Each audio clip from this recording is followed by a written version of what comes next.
ಅದು ಪಿಸ್ತೂಲನ್ನೆಲ್ಲ ಪ್ರದರ್ಶನ ಮಾಡುವಂಥದ್ದು ಅನ್ನೋ ರೀತಿಯ ಟೀಕೆಗಳು ಬರ್ತಾ ಇದೆ. ನೋಡಿ, ಶಸ್ತ್ರಪೂಜೆ ಇವತ್ತಲ್ಲ, ನಾನು ಭಾಳ ಹೊತ್ತು 15 ವರ್ಷದಿಂದ ನಾವು ಮಾಡ್ತಾ ಬಂದಿದ್ದೀವಿ. ಮತ್ತು ನಮ್ಮ ಪರಂಪರೆಯಲ್ಲಿ ಈ ವಿಜಯದಶಮಿ ನವರಾತ್ರಿಯ ಪೀರಿಯಡಲ್ಲಿ ಶಸ್ತ್ರಪೂಜೆ ಅನ್ನುವಂಥದ್ದು ಒಂದು ದಿನ, ಅದಕ್ಕೆ ಪೂಜೆ ಪುನಸ್ಕಾರ ಮಾಡುವಂಥದ್ದು ಒಂದು ಸಂಪ್ರದಾಯ ಬಂದಿದೆ. ಹಾಗಾಗಿ ನಾವು ನಮ್ಮಲ್ಲಿದ್ದಂಥ ಒಂದು ಶಸ್ತ್ರವನ್ನು ಇಟ್ಟು ಪೂಜೆ ಮಾಡಿದ್ದೀವಿ.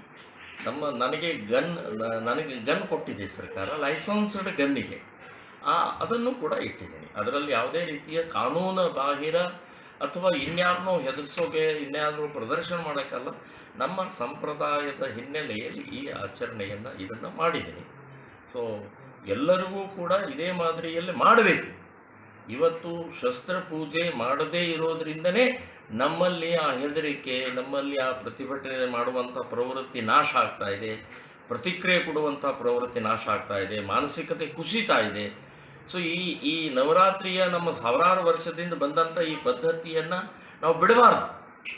ನಮ್ಮ ಶಾಸ್ತ್ರ, ನಮ್ಮ ವಿಜ್ಞಾನ, ನಮ್ಮ ಸಂಪ್ರದಾಯ, ನಮ್ಮ ಸಂಸ್ಕೃತಿ ಅದು. ಸೊ ಆ ಹಿನ್ನೆಲೆಯಲ್ಲಿ ನಾನು ಸಾರ್ವಜನಿಕವಾಗಿಯೂ ಹೇಳಿದ್ದೀನಿ ಮತ್ತು ನನ್ನ ವೈಯಕ್ತಿಕ ಆಚರಣೆ ಎಲ್ಲಿ ಇರ್ತೀನಿ ಅಲ್ಲಿ ಆಚರಣೆ ಕೂಡ ಮಾಡಿದ್ದೀನಿ. ಸೊ ನಿನ್ನೆ ಉಡುಪಿಯ ನಮ್ಮ ವಿಭಾಗ ಅಧ್ಯಕ್ಷರ ಮನೆಯಲ್ಲಿ ಎಲ್ಲರೂ ಕುಟುಂಬದವರು ಸೇರಿ ನಾವು ಶಸ್ತ್ರಪೂಜೆಯನ್ನು ಶಾಸ್ತ್ರೋಕ್ತವಾಗಿ ಮಾಡಿದ್ದೀವಿ ಅಂತನ್ನುವಂಥದ್ದು ಹೇಳ್ತೇವೆ.